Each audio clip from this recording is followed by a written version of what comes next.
नमस्कार, दोपहर की नंबर 1 डिबेट में आपका स्वागत है। आपके साथ मैं हूं विद्यानाथ झा। पहले जया किशोरी, अब बाबा बागेश्वर। चश्मा कैसा पहना है, जैकेट क्यों पहनी है, पर्स कैसा रखा है, हवाई जहाज में कैसे चलते हैं, बाबा हैं तो इतना पैसा कहां से आता है। ये देखो, पहले कुर्सी पर बैठे थे, अब सिंहासन पर बैठते हैं। ये सारी बातें बाबा बागेश्वर को लेकर कही जा रही हैं। आपको याद होगा कि ऐसी ही बातें कुछ समय पहले कथावाचक जया किशोरी के लिए कही जा रही थी। पहले जया किशोरी ने जवाब दिया और अब बाबा बागेश्वर ने जोरदार पलटवार किया। पहले आपको एक रिपोर्ट दिखाते हैं कि क्या क्या हुआ है, बाबा बागेश्वर को कौन सा गैंग क्या ट्रोल कर रहा है और इससे पहले जया किशोरी को कैसे ट्रोल किया गया था। उसके बाद स्टूडियो में मौजूद हमारे मेहमानों और हमारे साथ जुड़े मेहमानों के साथ इस पर डिबेट करेंगे। जनता तय करेगी कि क्या सही है क्या गलत है, लेकिन दिक्कत एक खास गैंग को है। तो ये गैंग कौन सा है? और इस गैंग को दिक्कत इस बात से है कि अगर कोई सनातनी महंगे बैग्स, महंगा जैकेट या महंगा चश्मा लगाता है या महंगी गाड़ियों में घूमता है, हवाई जहाज में सफर करता है, या फिर इनको सनातनियों की जो फौज ये तैयार कर रहे हैं उससे दिक्कत हो रही है, इसलिए निशाने पर चाहे वो बाबा बागेश्वर हो या फिर जया किशोरी हो, उनको निशाने पर ये लोग ले रहे हैं। आज इसी पर बात करेंगे। हमारे साथ साध्वी भगवती सरस्वती हिंदू धर्म गुरु हैं, जो कि विदेशी मूल की हैं लेकिन हिंदुस्तान में रहती हैं। और देखिए, वो साध्वी हैं, साध्वी इश्का तनेजा थोड़ी देर में हमारे साथ जुड़ जाएंगी। हर्षा रिछारिया सनातन प्रचारक हैं। साध्वी प्रज्ञा भारती हिंदू धर्म गुरु हमारे साथ हैं। प्रियंका राणा है, राजनीतिक विश्लेषक हैं। विवेक श्रीवास्तव हैं, लेफ्ट से जुड़े हुए हैं। डॉक्टर सतीश प्रकाश हैं, राजनीतिक विश्लेषक हैं। आप सभी लोगों का बहुत बहुत स्वागत है। लेकिन सबसे पहले साध्वी प्रज्ञा भारती, क्या अंग्रेजी बोलती हैं आप? हवाई जहाज में सफर करती हैं, महंगे बैग लेकर चलती हैं, महंगे पार्लर्स में जाती हैं, और अगर ये सब आप करती हैं तो क्या आप साध्वी कहलाने की हकदार नहीं है? विद्या जी, सबसे पहले तो मैं ये कहूंगी कि हमें साधु और संत की परिभाषा को समझना होगा कि साधु और संत कौन होते हैं। मैं बहुत यंग थी, आज से लगभग 20 वर्ष पूर्व मैंने जब अध्यात्म की यात्रा को स्टार्ट किया, when I embarked this spiritual journey, I had no role model in a female sector. तो आप ये देखिए, सबसे बड़ी बात क्या है कि आपका उद्देश्य क्या है, आपका ध्येय क्या है। क्या वेल प्रेजेंटेबल होना कोई प्रॉब्लम है? अच्छे परिवार से मैं बिलोंग करती हूँ, आई डिड डबल MBA। और उसके बाद क्या हम इन चीजों में उलझ सकते हैं कि एक साध्वी सैलून नहीं जा सकती, या फिर एक साध्वी महंगे कपड़े नहीं पहन सकती, या फिर एक साधु को वो अधिकार नहीं है कि वो अच्छे शेड्स पहन ले या वो हवाई जहाज में यात्रा करे? मुझे अमेरिका जाने तो क्या मैं तैर कर थोड़ी जाऊंगी? I mean, it doesn't make sense. What makes sense is what message you are giving to the society, that is more important. I have sacrificed, dedicated my entire life for the society. आप ये देखिए, 20 वर्ष हो चुके हैं विद्या जी, और उसके बाद अगर आज भी ये प्रश्न है तो ये प्रश्न गलत है। यूथ हमसे रिलेट करता है, युवा हमसे रिलेट करते हैं। जब हम युवाओं के बीच जाकर सनातन धर्म का मैसेज देते हैं तो सबसे पहले वो क्या देखते हैं कि सामने वाला वेल प्रेजेंटेबल है या नहीं है, and it all comes from with in. सबसे बड़ी बात ये है, हमारे शास्त्रों ने बहुत सुंदर कहा, आग लगी आकाश में, झरझर गिरे अंगार, संत ना होते जगत में तो जल मरता संसार। आपको ये देखना चाहिए कि संत समाज सोसाइटी में मैसेज क्या दे रहा है और उनका त्याग कितना बड़ा है। ये छोटी छोटी चीजों में उलझने का तो मतलब ही नहीं बनता। इसका मतलब ये इनकी तुच्छ मानसिकता को दर्शाता है। ये लोग जो आज बाहर आकर बोल रहे हैं कि ब्रांडेड बैग्स नहीं लेने चाहिए, ब्रांडेड शेड्स नहीं पहनने चाहिए, ब्रांडेड कपड़े नहीं पहनने चाहिए, इनका लाइफस्टाइल कैसा है आप ये देखिए, and what contribution they are making to the society. मेरा ये प्रश्न है विद्या जी। ठीक है, और इस प्रश्न के साथ मैं विवेक श्रीवास्तव जी के पास जा रहा हूं।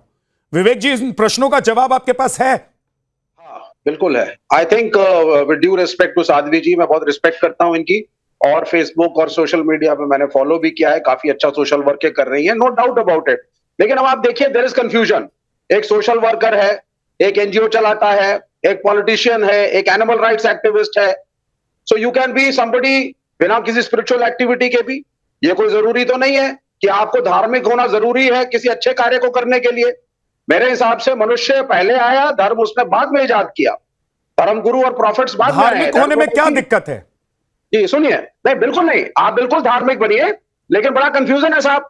अब सारे शास्त्र तो कहते हैं कि सांसारिकता मोह है, और मोह और माया को त्यागो, काम क्रोध लोभ मोह को त्यागो, और यहां तो साहब मोह के बीचों बीच डुबकी लगाई जा रही है।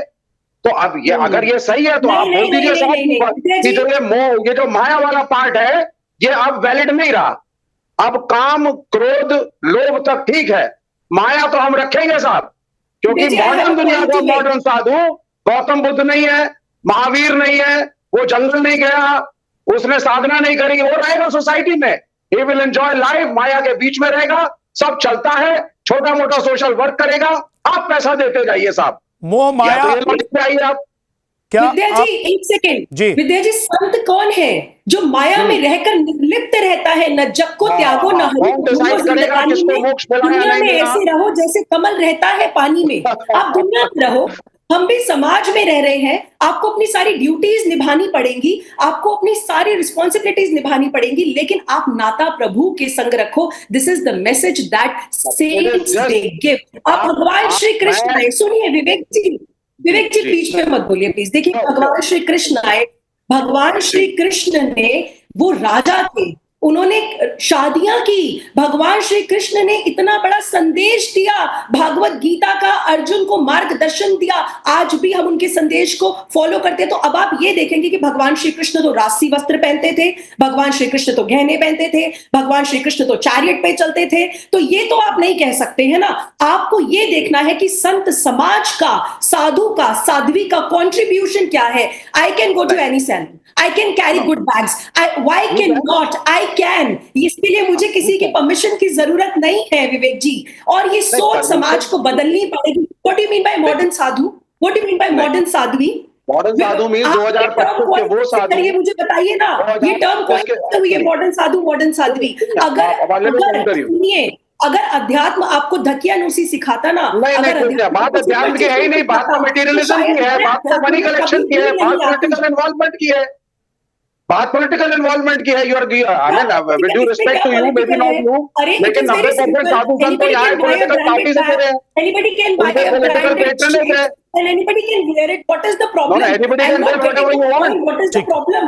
अब एक सेकंड रुक जाइए आप दोनों लोग, बाकी मेहमान हमारे पास हैं, उनके पास भी एक बार मैं चलता हूं, एक एक करके फिर आऊंगा। विवेक जी मैं लौटकर आपके पास आऊंगा। मुझे लग रहा है कि आपको दिक्कत शायद इस बात से भी हो सकती है कि सनातनियों की एक फौज तैयार, ये युवा साधु संत और कथावाचक कर रहे हैं, और कुछ लोगों को ये बर्दाश्त नहीं हो रही है बातें।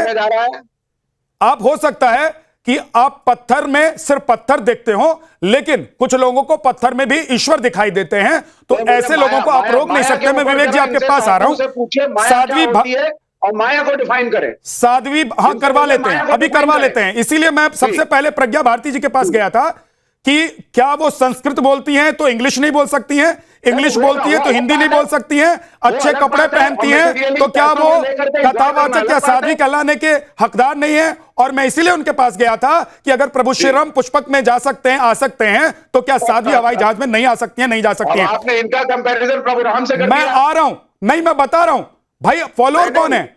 आप किसको फॉलो कर रहे हैं? आप उन्हीं देवी देवता, उन्हीं सनातनियों को फॉलो कर रहे हैं ना, उसी धर्म को फॉलो कर रहे हैं। आप फॉलो नहीं करते हैं तो ये आपकी दिक्कत है। विवेक जी एक मिनट रुक जाइए, मैं आपके पास आ रहा हूं। साध्वी भगवती सरस्वती विदेशी मूल की हैं, लेकिन हिंदुस्तान में आकर रज बस गई हैं। सनातन को उन्होंने पहन लिया है, सनातन को ओढ़ लिया है, सनातन में जीती हैं। लेकिन साध्वी भगवती, मेरा सवाल आपसे यह है कि क्या आप महंगे कपड़े नहीं पहनती हैं, आप महंगे चश्मे नहीं लगाती हैं? क्या आप ऐसा करके सनातनी या साध्वी कहलाने की हकदार नहीं होती हैं? या आपको लग रहा है कि ये लोग जो सवाल उठा रहे हैं, ये उन लोगों पर, उन ब्रांड्स पर सवाल नहीं उठा रहे हैं, बल्कि ये सनातन पर सवाल उठा रहे हैं? दूसरे धर्म या दूसरे मजहब के लोगों को तो ये बोल नहीं सकते, इसलिए हिंदुओं को या हिंदू धर्म गुरु जो हैं उनको जितना चाहे कोस लो। देखिए, मुझे लगता है कि बात चश्मा की नहीं है, बात दृष्टि की है। और यदि आप देखेंगे, हमारे पूज्य श्री धीरेन्द्र कृष्ण शास्त्री जी जो दृष्टि सबको दे रहे हैं, सनातन की दृष्टि, युवा को जो दृष्टि दे रहे हैं, उनको डिस्को और डांस के बजाय डिवाइन धर्म की पद पे ला रहे हैं, वो मेन है। बात कपड़ों की नहीं है, बात कर्म की है। क्या वो कर रहे हैं और क्या बढ़िया कर्म कर रहे हैं देश के लिए, यूथ के लिए, सनातन के लिए। मुख्य वो है कौन सी सनग्लासेस पहनते हैं, वो बहुत छोटी सी बात है। हमें कपड़ों से ऊपर उठना चाहिए, वस्त्रों से ऊपर उठना चाहिए। और जो मैंने देखा मेरे जीवन में, क्योंकि मैंने खुद अपनी लाइफ में देखी, मैं करीब 30 वर्ष पहले भारत में आए, हॉलीवुड में थी, हॉलीवुड में पूरा बचपन जन्म लिया और मेरा पास सब कुछ था। स्टैनफोर्ड यूनिवर्सिटी से ग्रेजुएशन किया, सब कुछ था मेरा पास, पैसा हो, प्रॉस्पेरिटी हो, प्रिविलेज हो, सब कुछ। लेकिन जब मैं भारत आए और सनातन धर्म की ज्ञान गंगा में डुबकी लगाया, तो फिर मुझे लगा कि अब सब कुछ मिल गए।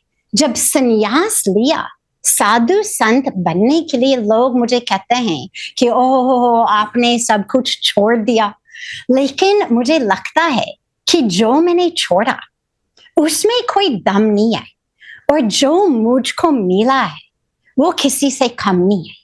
और वो सनातन की शक्ति, और वो हमारे पूज्य श्री धीरेन्द्र कृष्ण शास्त्री जी महाराज जब विदेश जा रहे हैं, वो सनातन की शक्ति वो शेयर कर रहे हैं सबके साथ। और मैंने स्वयं देखा विदेश में जाके कि लोग सचमुच सफर कर रहे हैं। डिप्रेशन हो, एंजाइटी हो, लोनलीनेस हो, एडिक्शन हो, और अपनी सनातन ने सब समस्या का समाधान है। सारे समस्या का समाधान अपनी सनातन में है। तो ठीक है, सनग्लासेस पहनो, जैकेट पहनो, वो बात नहीं है। लोग वहीं पर भी जीन्स पहनते हैं, फटते हुए जीन्स, लेकिन अगर उनका जो डीएनए वाले जीन्स को भूल ना जाए, मुख्य वो है जो जीन्स पहनते हैं, that is not the main thing. Main thing is उनकी अपना जीन्स जो है, जो भारतीय जीन्स, वो नहीं बोलना चाहिए। And if our saints are going abroad sharing this message of Sanatan सबके साथ, that is the main thing. अपनी चश्मा से ऊपर उठना है, वस्त्रों से ऊपर उठना है, और याद रखना है कि सनातन कुल मिलाकर चीज में नहीं है। मैं एक बात जो समझ पा रहा हूं, दर्शक ज्यादा बेहतर समझ पा रहे होंगे क्योंकि वो देख रहे हैं सबको, कि भाई एक विदेशी मूल की महिला हमारे देश में आकर उन्होंने भगवा धारण कर लिया है और सनातन को वो समझ रही हैं। उन्होंने कहा कि जब वो हार्वर्ड में थी, पढ़ रही थी, और जब वो हिंदुस्तान में आई तो उन्होंने अपना सब कुछ बदल लिया, लेकिन अभी भी वहां पर सब कुछ उनके लिए है। तो इसका मतलब ये नहीं कि वो सनातनी नहीं रह जाएंगे, इसका मतलब ये नहीं कि वो साध्वी नहीं हो पाएंगी, इसका मतलब ये नहीं कि वो सनातन धर्म के खिलाफ जा रही हैं। मैं एक चीज जानना चाहता हूं सतीश प्रकाश जी, कि क्या कौन अबू धाबी, कौन दुबई, कौन कतर का इत्र लगा रहा है, इस पर भी आप लोग कमेंट करते हैं, या सिर्फ आप लोगों को भगवा में ही सब कुछ बुराई दिखाई देती? नहीं, देखिए, भगवा में बुराई कुछ नहीं है। धीरेन्द्र शास्त्री या धीरेन्द्र कृष्ण हो या कोई भी व्यक्ति हो, या हम में से कोई भी एक व्यक्ति हो, ये हमारा पर्सनल डिसीजन है कि एक व्यक्ति एक सामान्य ग्रस्त जीवन से अलग हट करके कुछ करना चाहता है, लोगों के बीच में जाकर के सादा जीवन, उच्च विचारों की बात करता है, सामान्य जीवन जीने की बात करता है, ये उसके पास ऑप्शन है ना। अगर उसको अच्छे कपड़े पहनने हैं, उसको ब्रांडेड कपड़े पहनने हैं, उसको हीरो हीरोइन की तरीके से रहना है, तो वो बाबा का धंधा छोड़ करके कहीं फिल्मी दुनिया में जाए। क्यों लोगों का आप बाबा का धंधा कह रहे हैं? मेरा सवाल आप ये कह रहे हैं सतीश प्रकाश कि ये धंधा है, ये धंधा है? अरे सुनिए ना, जिस देश सतीश जी, आपको ये धंधा लग रहा है? लोग और ये जीवन है, ये रास्ता है, सुनिए ना, ये मार्ग है, अरे और इसको धंधा कह रहे हैं? आप क्या बात कर रहे हैं? आप इसको धंधा कह रहे हैं? नहीं, आप इसको धंधा कहेंगे? आप ऐसे बोलते हैं दूसरे मजहब के बारे में? मैं कह रहा हूं, एक बार बोल के देखिए, आपकी जुबान काट ली जाएगी, सर तन से जुदा हो जाएगा। अरे आप धंधा कह रहे हैं?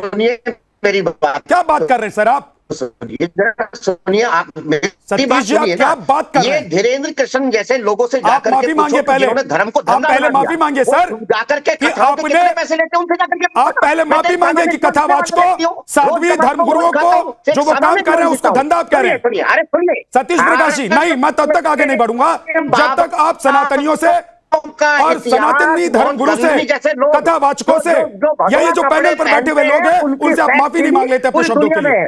सतीश प्रकाश जी, पहले माफी मांगिए कि आपने धर्म को धंधा बताया। का इतिहास भारत में कोई घोड़ासानी आपने इतिहास धर्म नहीं को है। धंधा क्यों उनके बताया? चरित्र के ऊपर तमाम आपने खेद हैं। धर्म को धंधा उनके क्यों ऊपर बताया? सवाल है। आपने उनके धर्म ऊपर को धंधा सवाल है। कैसे कह दिया? अरे आप सुनिए ना, उनके ऊपर सवाल है। सर अगर मुझे बताइए, आपने- सुनिए, क्या ये आप धीरेन्द्र साध्वी साहब प्रज्ञा आपको आगे लाए थे भारती, क्या? आप मुझे ये उन्होंने बताइए, सामान्य जीवन साध्वी को प्रज्ञा छोड़ भारती, करके साध्वी देश इश्का की भोली तनेजा भाली जनता या के हर्षा बीच में रिछारिया जाकर के अगर कोई जो सनातन के मार्ग पर चल रही हैं, क्या ये सब धंधा कर रही हैं? अगर आप कथाओं के नाम पर जाकर के पैसा वसूलते हैं ना, कौन सा पैसा वसूल रहे हैं? पैसे मिलते हैं। किसने पैसा वसूला? कभी आए बाबा बागेश्वर आपके घर? आपके पास फोन आया? आपको बोला गया कि बाबा बागेश्वर को पैसा पहुंचा दो? आपने अरे धर्म को हमको धंधा बोला है, बाबा का धंधा बोला और हमारे ये बोला कि पैनल धंधा के में- नाम पर पैसे सुनिए, डाउन करवाइए, कुछ ये भी बहुत बोल रही है। गलत सुनिए, चीज है आपने बोली है। सुनिए, कोई सुनिए। किसी से जबरदस्ती आप मेरी बात पैसे नहीं सुनिए। वसूल रहा और ना ही कोई किसी के घर पे घुस के पैसे वसूलता है। अरे सुनिए तो सही, मेरा कहने आपने मेरी बात सुनी नहीं ना। पहले माफी आपने उसको मांगिए, गलत तरीके से पहले किया। माफी मांगिए सतीश प्रकाश जी। आपकी सुनी पहले माफी मांगिए। मैं इस पैनल में बैठे सनातनी और इस देश के 140 करोड़ लोगों की तरफ से आपको कह रहा हूं कि आप माफी मांगिए। करना चाहिए क्या? सुनिए, अरे मेरी बात आप अपने सुनिए ना। शब्दों के लिए माफी मांगिए। नित्यानंद स्वामी के ऊपर क्या मैं आरोप कह लगे? रहा हूं, सर आप मत जाइए इधर उधर। जेल में गया। ये बात नहीं जो करेगा। गलत करेगा उसको कानून से सजा मिलेगी। आप पहले यहाँ रहिए, आप पहले माफी मांगिए अपने कर्मों के लिए, अपने शब्दों के लिए। आपने इस पैनल में बैठकर जो कहा है उसके लिए पहले माफी मांगिए सर। इस देश की भोली भाली जनता को बेवकूफ बनाने वाले ऐसे बाबाओं को माफी मांगनी चाहिए। दिक्कत आप लोगों में है। धर्म का चोलता ओढ़ करके इस देश की भोली भाली जनता को कहीं ना कहीं भ्रमित कर रहे हैं। एक सेकंड, हर्षा रिछारिया, इनको ना साधु का मतलब पता है, हर्षा ना रिछारिया, साध्वी प्रज्ञा भारती, मैं आ रहा हूं आपके पास। हर्षा रिछारिया, कर रहे हैं तो वो हर्षा रिछारिया, जनता को- आपको भी जनता को ऐसे ही ट्रोल confuse किया कर रहे गया। हैं, उन्हें डाइवर्ट कर रहे हैं, उन्हें गलत दिशा में ले जा रहे हैं। आप ये देखिए कि किस तरह आज धीरेन्द्र कृष्ण शास्त्री जी हैं, महाराज जी हैं, वो बचपन से लेके अभी तक उन्होंने अपनी लाइफ में जितना स्ट्रगल किया है, लोगों की जिंदगी में भला करने के लिए जो काम किया है वो किसी को नहीं दिख रहा है। आज अगर विदेश में जाके उन्होंने अपने शिष्य द्वारा दी गई जैकेट और चश्मा पहन लिया तो इसमें इतनी बुराई है? इसमें क्यों इतनी बुराई है? आप बॉलीवुड को कुछ बोल के देखिए, आप दूसरे धर्म को बोल के देखिए। आम जनता से ये अपील करते हैं, अगर उनके शिष्य आके, उनके बच्चे आके उनको कुछ दे रहे हैं और वहां पे उन्हें ठंड लग रही है, उन्होंने पहन लिया, तो क्या इसमें इतनी बुराई है? आपके ऊपर निर्भर करना चाहता है। अगर आपने ये सामान्य जीवन छोड़ करके आपने भगवा जीवन नहीं, स्वीकार नहीं, किया है, उसकी लिमिटेशंस है, उन लिमिटेशंस में रहने का तो आपका आप अधिकार ये है। चाहते हैं अगर आपको कि मॉडल जो- बनना है, जहाँ आपको पे अगर हीरोइन बनना है, जिसको वो ठंड लग रही है वो ठंड में अगर तो आपको करता बाबा रहे, बनना है, वो तो बाबा अपना जैसा व्यवहार गमछा नहीं होना बस ओढ़े, चाहिए। लेकिन कुछ भी ना सुनिए, पहने, है ना? ये इंस्टाग्राम के ऊपर बाबा जैसा व्यवहार क्या होता है, मुझे ये बताइए। आप जस्टिफाई कीजिए, आप डिस्क्राइब कीजिए कि बाबा जैसा व्यवहार क्या होता है। आपके पास वो क्षेत्र है ना उपलब्ध। मेरा कहना यह है कि मतलब धर्म के आज नाम समाज पर में ये बैठे धंधा हुए नहीं कुछ होना चाहिए। ठेकेदार अभी भी ऐसे हैं जो ये पूरा निर्णय लेंगे कि किस संत को कैसे रहना है, उसका व्यवहार कैसा होना चाहिए, वो क्या पहनेगा क्या नहीं पहनेगा, ये आप जस्टिफाई करेंगे, ये आप डिस्क्राइब करेंगे। ठीक है। और उसके बाद साधारण जो मनुष्य है, जो नॉर्मल सिविलियन है, वो ये चाहते हैं कि हम कुछ भी पहने, हम सतीश कुछ भी प्रकाश करें, जी, कोई आपके पास हमें तब वापस उंगली नहीं आऊंगा, उठा आप उंगली उठा लीजिएगा। सकता। आज सब ये चाहते हैं कि हमारे जीवन शैली पे कोई उंगली नहीं उठा सकता, लेकिन हम संतों पे उंगली उठा सकते हैं। वो उंगली हम दूसरे धर्मों पे नहीं उठा सकते, वो उंगली हम मैं दो बात बहुत क्लियर कर देना चाहता हूं। लेकिन हम संतों पे उठा सकते कि हैं। मैं या मेरा चैनल समाज में कुछ आप सनातनी या किसी भी मजहब के खिलाफ कोई भी शब्द यहाँ गलत इस्तेमाल किया गया है तो उसको हम लोग नहीं मानते, और इसलिए मैं कह रहा हूं सतीश प्रकाश, आप जब माफी मांगेंगे उंगली उठा के रखिएगा, मैं आपके पास आऊंगा। अगर आप माफी मांगने के लिए तैयार हैं, वो साध्वी जो यहाँ पर बैठी हुई है, वो सनातनी जो यहाँ पर बैठे हुए हैं, और वो 140 करोड़ लोग हिंदुस्तान के जो इस वक्त आपको देख रहे होंगे या सुन रहे होंगे, उन लोगों से माफी मांगने के लिए अगर आप तैयार हैं। लाके खड़ा कर दिया, आज आपने पूरे संत समाज पे उंगली उठा दी है। ठीक है, एक मिनट रुक जाइए हर्षा, एक मिनट रुक जाइए। हमारे साथ इशिका तनेजा जुड़ गई हैं। इशिका जी, क्या इन लोगों को दिक्कत इस बात से है कि सनातनियों की फौज तैयार हो रही है, और वो फौज कौन तैयार कर रहा है? आप देखिए, जैसे बिल्कुल। युवा सनातनी जो इस मार्ग पर चल पड़े हैं वो तैयार कर रहे हैं।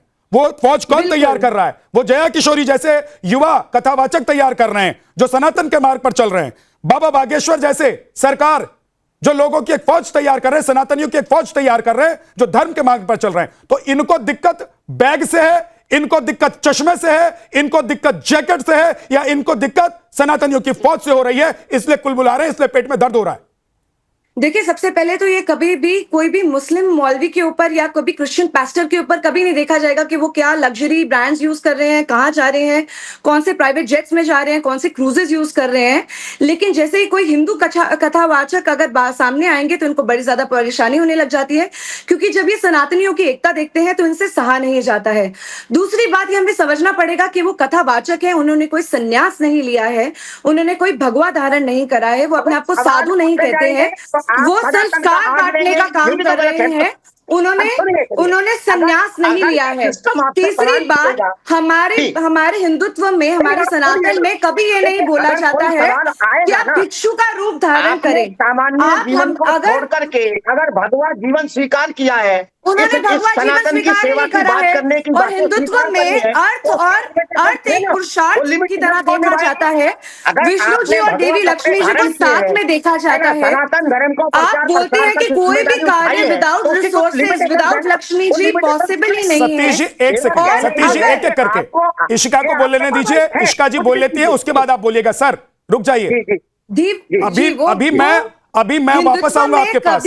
और आप लोग क्या बोलते हैं, क्या करते हैं, लेफ्ट विचारधारा कहां से शुरू हुई और कहां तक चली गई है, उस पर भी आ जाऊंगा। रुक जाइए, थोड़ा धैर्य रखिए। इशिका जी आप अपनी बात बोलिए। सारे लेफ्टिस्ट को प्रॉब्लम हो जाती है जैसे ही वो देखते सारे सनातनियों की एकता। दूसरी बात, कभी भी कोई मौलाना या मौलवी के ऊपर कभी भी कभी भी उंगली नहीं उठती है, किसी क्रिश्चियन पास्टर के ऊपर उंगली नहीं उठती है। जैसे ही एक हिंदू कथावाचक, जब उनको दिखता है कि लाखों करोड़ों लोग उनके साथ जुड़ते हैं, तो उनको कोई ना कोई रीजन चाहिए होता है उनके ऊपर उंगली उठाने का। तीसरी चीज, उन्होंने भगवा धारण नहीं दिया है। वो हमेशा से अभी फैमिली में रह रहे हैं, उन्होंने कुछ नहीं बोला कि वो संन्यास ले रहे हैं, वो संस्कार बांटने का काम कर रहे हैं। और चौथी चीज, हिंदुत्व में कभी भी ये नहीं बोला है कि एक कथावाचक को भिक्षु की तरह रहना चाहिए। हाँ, आपको मोह माया से अटैच नहीं होना चाहिए, लेकिन अगर आपको सेवा भाव से कुछ दे रहा है, आपने 2 मिनट पहन लिया, इससे आपकी अटैचमेंट नहीं हो जाती, इससे आपका मोह नहीं हो जाता है। और हमारे यहाँ पे तो अर्थ को पुरुषार्थ समझाया गया है हमेशा से। विष्णु जी हमेशा लक्ष्मी जी के साथ ही आते हैं, और लक्ष्मी जी होना हमारे यहाँ पे तो सबसे ज्यादा बड़ी स्ट्रेंथ मानी गई है। हमारे यहाँ पे तो इनफैक्ट सब जगह पे आपको एक आशीर्वाद दिया जाता है कि आपके पास लक्ष्मी हो, हर तरह की लक्ष्मी हो, अष्ट लक्ष्मी हो। तो लक्ष्मी के साथ अटैचमेंट प्रॉब्लम है, लेकिन अगर वो कुछ पहन भी रही है 2 मिनट किसी को खुश करने के लिए, इशिका जी इसमें इनको दिक्कत ये प्रॉब्लम है होने लग जाती है। जब आप लक्ष्मी जी, नारायण जी की बात कर रही हैं तो विवेक जी मुस्कुरा रहे हैं। विवेक जी मुस्कुरा नहीं रहा, मैं हंस रहा हूं। अच्छा, मैं मुस्कुरा नहीं रहा, मैं देखिए, वो भिक्षु के रूप में रहे, ये कहीं नहीं लिखा है। वो भक्तों को अगर खुश करने के लिए 2 मिनट पहन भी तो रहे अट्ठास हैं। कौन करते हैं तो आपको मालूम ही होगा ना। ये अट्ठहास तो ब्राह्मण समाज, विवेक श्रीवास्तव जी, अट्ठास कौन करते हैं आपको मालूम होगा ना। अट्ठहास आज वो करते हैं मेरे जैसे लोग, जो दलितों और बैकवर्डों की बात करते हैं, जिनको सेंचुरीज तक किसी जो दलितों और बैकवर्ड की बात करते हैं, महंगी महंगी एसी वाली गाड़ी में घूमते हैं, एसी वाले कमरे में रहते हैं, जिनकी राजनीति शुरू हुई थी लेबर से, और जिनकी राजनीति पहुंच गई है कोठी तक। नहीं, बिल्कुल नहीं। आप मेरी बात सुनिए, आप सुन लीजिए मेरी बात। अट्ठहास कर, और आप अट्ठास कर रहे हैं, और मुझे किसी को बताने की जरूरत नहीं है कि अट्ठास कौन करता है। नहीं, क्यों, कोई भी कर सकता है। प्रभु श्री राम जब पहुंचते थे, या साधु संत या ऋषि मुनि जब यज्ञ करते थे, तो अट्ठास करने के लिए कौन आता था वहां पर? ये मुझे किसी को बताने की जरूरत नहीं है। और रावण क्या किया करता था, यह भी किसी को बताने की जरूरत नहीं है। रावण भी अट्ठास किया करता था। ये बड़े बड़े यहाँ पे कलेक्शन पैसों का $millions सर पता लग रहा है। और ये ब्राह्मणों की जेब में क्यों जाए? मंदिर का पैसा धर्मगुरु की जेब में क्यों जाए? It should be controlled by the government. Sadhvi Pragya Bharti, आप जवाब देना चाहती हैं, बोलिए। सारे धर्मगुरुओं के पैसे को क्या दिक्कत है? एक सेकंड रुकिए, साध्वी प्रज्ञा भारती, एक सेकंड रुकिए। विवेक श्रीवास्तव, आपको क्या दिक्कत है? वो सोने में नहाए या सोने में तौल दिया जाए, क्या दिक्कत है? उनको दूध से नहलाए लोग, उनको चंद्रामृत से नहलाए लोग, आपको क्या दिक्कत है? आपके पेट में दर्द क्यों होता है? लेट्स नॉट टॉक ईच वो 5 लाख का जैकेट पहनकर घूमे, आपको क्या दिक्कत है? Let's talk one by one, let's talk one by one. जो लोग मानते हैं वो देते हैं, वो करते हैं। ये पैसा नहीं, आप रेटरिक मत बोलिए। सुनिए। ये पैसा पब्लिक देती है गुड फेथ में, मंदिरों में धर्मगुरुओं को, सो कॉल्ड संतों कथावाचकों को, इसलिए देती है कि धर्म में लगे। जी, आप ना बहुत गलत बोल रहे हैं। मंदिरों का सारा विद्या जी, चंदा this is उठा के जेल में ले जाते हैं। जैकेट दिए ताकि वो तो पहने। पंडित जी के खेतों को देखना पड़ेगा। विवेक जी, कि जो सुनिए, धर्म के लिए पैसा मिला था उसको पर्सनल एंजॉयमेंट में क्यों यूज कर रहे हो?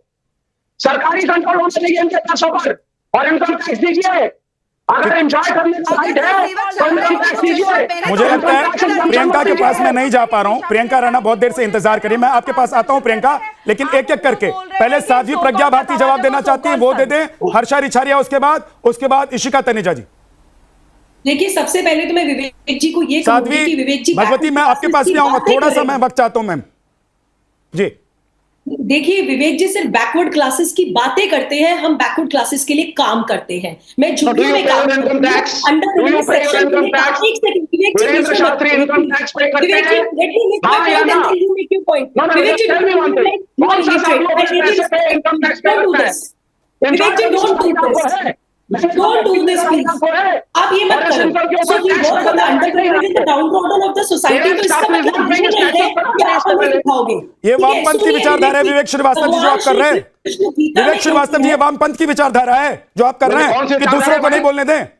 नहीं, I respect her a lot. तो रुक जाइए, फिर बोलने दीजिए उनको, उसके बाद बोलिएगा। बहुत अच्छा काम कर रही है। आप वामपंथ की विचारधारा को फॉलो करते हैं कि नहीं करते हैं? अगर करते हैं तो थोड़ा सा अपने अंदर थोड़ा सा पेशेंस रखिए सर, क्योंकि वामपंथ की विचारधारा वहां से शुरू नहीं हो रही है जहां आप खत्म करना चाहते हैं। बोलिए खत्म हो साध्वी जी, बोलिए। देखिए विद्या जी, सबसे पहले मैं ये कह रही हूँ कि ये सिर्फ बैकवर्ड क्लासेस की बातें करते हैं, but we work for the backward and the downtrodden and the underprivileged section of the society. झुग्गी के बच्चों को फ्री एजुकेशन, फ्री न्यूट्रिशन दे रहे हैं, उनका दर्द क्या है वो हम जानते हैं, लेकिन इससे क्या लेना देना? मैंने क्या वस्त्र पहने हैं, मैंने क्या किया है, इससे क्या लेना देना? अरे I can be well presentable and you are nobody to tell me what to wear and what not to wear. पहली in that case when you collect money from people, pay tax. Tax slab है, उसको tax भी pay करना। Why you behaving like uncultured and uncivilized person? Sadhvi ji, you are free to wear whatever you want, but if you collect money from people, use it for personal use, pay your taxes also. No, listen to me. एक second Sadhvi जी और विवेक जी, मैं बाकी मेहमानों को भी थोड़ा सा रोक रहा हूं सिर्फ 30 सेकंड के लिए। एक बड़ी खबर है, 30 सेकंड में वो खबर दिखा के वापस आप लोगों के पास आऊंगा। अहमदाबाद प्लेन क्रैश का सबसे नया वीडियो इस वक्त सामने आया है। जान बचाने हॉस्टल से कूदते दिख रहे हैं कुछ लोग। मेडिकल हॉस्टल से ये विमान टकराया था, आपने देखी थी वो तस्वीर, जब आग के गोले की तरह और किसी किसी बम धमाके की तरह जो तस्वीर नजर आ रही थी वो आपने देखी थी। ये देखिए अब कैसे वहां बिल्डिंग से लोग कूदते हुए नजर आ रहे हैं अपनी जान बचाने के लिए। ये हॉस्टल है उस मेडिकल कॉलेज का जहां से विमान टकराया था और लोग अपनी जान बचाने के लिए वहां से भाग रहे थे, कूद रहे थे। ये तस्वीर उस दिन की है जिस दिन ये बड़ा हादसा हुआ था। विमान हादसे के बाद जैसी लोगों को अंदाजा लगा कि आग लगी है और ये आग बहुत जल्दी अब इस बिल्डिंग को भी अपनी चपेट में लेने वाली है, तो लोग वहां से अपनी जान बचाने के लिए भागते हुए नजर आ रहे हैं। ये एक्सक्लूसिव तस्वीर है जो आप देख रहे हैं इस वक्त टेलीविजन स्क्रीन पर। यह उस वक्त की तस्वीर है जब लोग बचाते किसी भी तरीके से अपनी जान बचाने की कोशिश कर रहे हैं।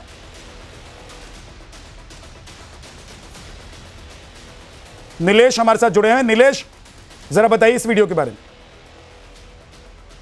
बिल्कुल, बेहद ही खौफनाक तस्वीरें जो है वो यहाँ पर देखने मिल रही है। ये तस्वीर बताई जा रही है बीजे मेडिकल कॉलेज कैंपस की, वही कैंपस जिसके छत के ऊपर जो एयर इंडिया का विमान था 171 वो क्रैश हुआ था, और उसके तुरंत बाद ये तस्वीरें आपके सामने है, जहाँ पर देख पाएंगे कि जो रेसिडेंट डॉक्टर थे, जो स्टाफ मेंबर थे, वो अब इमारत से खुद को बचाते हुए नजर आ रहे हैं, इस बिल्डिंग से कूदते हुए नजर आ रहे हैं। बिल्डिंग की जो खिड़कियां हैं उस पर वो लटकते हुए नजर आ रहे हैं, खुद की जान बचाने के लिए जद्दोजहद करते नजर आ रहे हैं। हमने देखा कि जब ये हादसा हुआ था उसके बाद उस दरमियान कितनी भयावह तस्वीर देखने मिली थी। 1 लाख से अधिक जो लीटर फ्यूल था वो पूरे इलाके में फैला था और जिसके चलते धुएं का गुबार और आग की लपटें लगातार देखने मिली थी। जो आसमान में उड़ने वाला प्लेन था जो उन्हें उनकी मंजिल तक पहुंचाने वाला था वो क्रैश हो गया, एक आग के गोले में तब्दील हो गया और इसी के चलते हमने देखा कि कैसे 200 से अधिक जो जाने हैं, 275 के करीब जो जाने हैं वो गंवाई गई। इनमें कई सारे जो नागरिक हैं, जो रहवासी हैं वो घायल भी बताए गए। इन्हीं में से कुछ खुशनसीब वो लोग रहे हैं जिन्होंने खुद अपनी जान बचाने में सफलता हासिल की है और ये तस्वीरें उसी को बयां करती हैं, उस आतंक को बयां करती है, उस डर को बयां करती है जो इन सभी नागरिकों के दिलों में उस समय बीत रहा था। हमने देखा कि कैसे इसके बाद जो नागरिक हैं जो खुद को रेस्क्यू करने की कोशिश कर रहे हैं, खुद को इस आग के गुबार से बचाने की कोशिश कर रहे हैं, उन्हें बाद में अस्पताल में भर्ती कराया गया जहां फिलहाल उनका इलाज चल रहा है। जी, ये मेडिकल कॉलेज के हॉस्टल की तस्वीर है जहां पर विमान टकराया था और आप देख रहे हैं तस्वीरों में कि बालकनी से, इस बिल्डिंग की बालकनी से लोग जैसे तैसे नीचे उतरने की कोशिश कर रहे हैं, कपड़ा बांधकर लोग कूदने की कोशिश कर रहे हैं। कई लोग अपनी जान बचाने के लिए कैसे बिल्डिंग से नीचे उतर रहे हैं क्योंकि उनको ये समझ में आ गया था कि बहुत जल्दी ही आग पूरी बिल्डिंग को अपनी जद में लेने वाली है और इसीलिए लोग आप देख रहे हैं कि बालकनी से कूदते हुए जान बचाने के लिए नीचे उतरते हुए जैसे तैसे कोशिश करते हुए नजर आ रहे हैं। और ये उस दिन की तस्वीर है जब विमान हादसा हुआ था। आप देख रहे हैं दूसरी तरफ आपको आग का गोला दिखाई दे रहा है और कुछ ही देर में जब फ्यूल टैंक में पूरी तरीके से आग फैल गई थी उसके बाद यहाँ पर जोरदार ब्लास्ट हुआ था और ये जो बिल्डिंग है अब पूरी तरीके से जल चुकी है। अब अगर तस्वीर आप देखेंगे इस बिल्डिंग को तो आप पहचान नहीं पाएंगे क्योंकि उस दिन जो भयावह आग लगी थी विमान हादसे के बाद, उसके बाद ये बिल्डिंग पूरी तरीके से जल गई, अंदर का सारा सामान जल गया था और जो लोग इसमें थे वो घायल हुए, कुछ लोगों की मौत भी हो गई, मृत्यु हुई थी। और लेकिन ये तस्वीर उस वक्त की है जब लोगों को पता लगा कि विमान गिर गया है, ये बड़ा हादसा है और विमान से जो आग निकल रही है वो जल्द ही उन्हें अपनी आगोश में ले सकती है। लिहाजा लोग जैसे तैसे अपनी जान बचाने की ये कोशिश करते हुए दिखाई दे रहे हैं। ये अहमदाबाद की तस्वीर है, विमान हादसे वाले दिन की तस्वीर है जब लोग अपनी जान बचाने के लिए जैसे तैसे इस बिल्डिंग से नीचे उतर रहे हैं। 241 लोग जो इस विमान में सवार थे उनकी मौत हुई थी हादसे में। इसके अलावा ये हॉस्टल जिसमें डॉक्टर्स रह रहे थे, जो क्योंकि लंच का वक्त था, वो 1:38 पर विमान ने उड़ान भरा था और 1:40 पर यह हादसा हो गया था और 2 मिनट के भीतर यह बड़ा हादसा हुआ था। और लोग जब तक कुछ समझ पाते तब तक चारों तरफ आग की लपटें लोगों को घेर रही थी। ऐसे में लोग खिड़की से, बालकनी से, जहां से उनको रास्ता दिखाई दे रहा था अपनी जान बचाने के लिए, वहां से भागने की वो कोशिश कर रहे थे। अहमदाबाद में विमान हादसे के दिन की ये तस्वीर, जिस वक्त विमान गिरा था उस वक्त लोग कैसे अपनी जान बचा रहे थे। और ये जान बचाने वाले जो लोग हैं, ये एक मेडिकल कॉलेज जो वहाँ पर मौजूद है उसका हॉस्टल है, हॉस्टल में रह रहे डॉक्टर्स और बाकी लोग जो वहाँ के स्टाफ थे या फिर जो लोग वहाँ काम करने के लिए पहुँचे हुए थे, वो लोग भी अपनी जान बचाने के लिए भागते हुए दिखाई दे रहे हैं। आप आवाज़ को सुन सकते हैं। अपने प्रोड्यूसर से मैं कहूँगा कि थोड़ा सा एम्बियंस भी सुनवाइए कि अफरा तफरी का माहौल है। नहीं पड़ा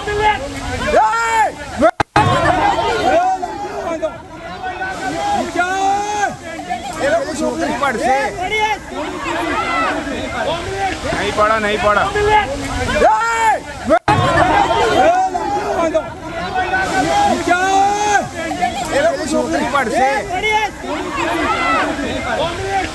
नहीं पड़ा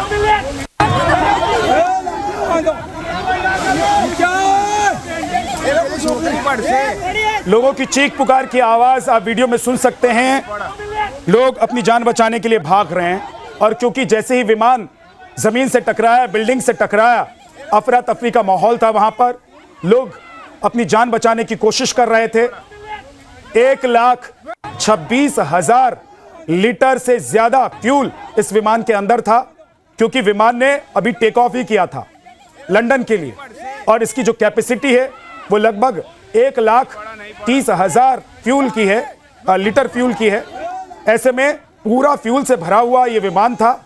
जाहिर सी बात है कि इतना फ्यूल काफी था इस विमान के साथ साथ जहां पर यह हादसा हुआ उस आसपास की जगहों को जला देने के लिए। नीलेश हमारे साथ मौजूद है। नीलेश, 2 तस्वीरें हैं। एक तरफ हम देख रहे हैं कि विमान जब गिर रहा था नीचे की तरफ आ रहा था, वो तस्वीर है। और दूसरी तरफ की तस्वीर बिल्डिंग से कूदते हुए वो मेडिकल स्टूडेंट्स हैं जो इस बिल्डिंग में रह रहे हैं, जो खाना खाने की तैयारी कर रहे थे। नीलेश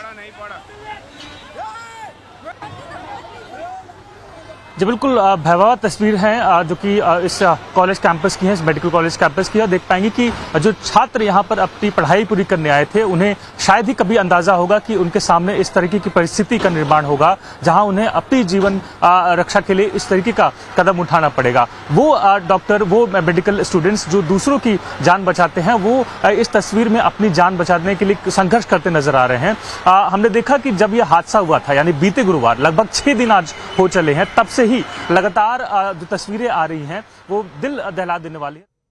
बहुत बहुत शुक्रिया नीलेश आपका इस पूरी जानकारी के लिए। लेकिन तस्वीर देखिए और रोंगटे खड़े कर देने वाली ये तस्वीर है।